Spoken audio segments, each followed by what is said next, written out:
ईसा नाज़रेत आए, जहां उनका पालन पोषण हुआ था। विश्राम के दिन वो अपनी आदत के अनुसार सभागृह गए। वो पढ़ने के लिए उठ खड़े हुए और उन्हें नबी इसायास की पुस्तक दी गई। पुस्तक खोलकर ईसा ने वो स्थान निकाला जहां लिखा है, प्रभु का आत्मा मुझ पर छाया रहता है, क्योंकि उसने मेरा अभिषेक किया है।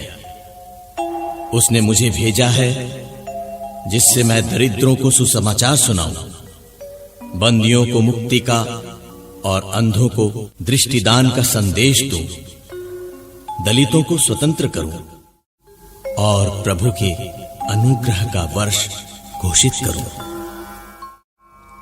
ईसा ने पुस्तक बंद कर दी और वो उसे सेवक को देकर बैठ गए। सभागृह के सब लोगों की आंखें उन पर टिकी हुई थी।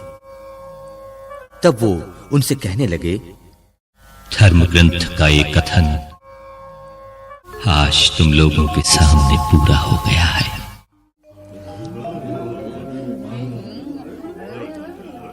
सब उनकी प्रशंसा करते रहे। वे उनके मनोहर शब्द सुनकर अचंभे में पड़ जाते और कहते थे, क्या ये यूसुफ का बेटा नहीं है? ईसा ने उनसे कहा, तुम लोग निश्चय ही मुझे ये कहावत सुना दोगे, वैद्य अपना ही इलाज करो। कफरनाहूम में जो कुछ हुआ है हमने उसके बारे में सुना है, वो सब अपनी मातृभूमि में भी कर दिखाइए।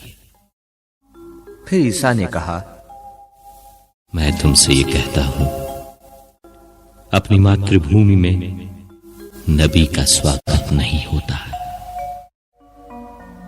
मैं तुम्हें विश्वास दिलाता हूं कि जब एलियस के दिनों में 3.5 वर्षों तक पानी नहीं बरसा और सारे देश में घोर अकाल पड़ा था, तो उस समय इस्राएल में बहुत सी विधवाएं थी। फिर भी एलियस उनमें से किसी के पास नहीं भेजा गया। उस सिदोन की सरेप्ता की एक विधवा के पास ही भेजा गया था।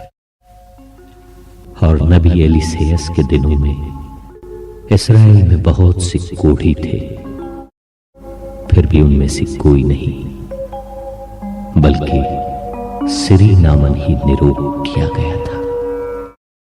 यह सुनकर सभागृह के सब लोग बहुत क्रुद्ध हो गए। वे उठ खड़े हुए और उन्होंने ईसा को नगर से बाहर निकाल दिया।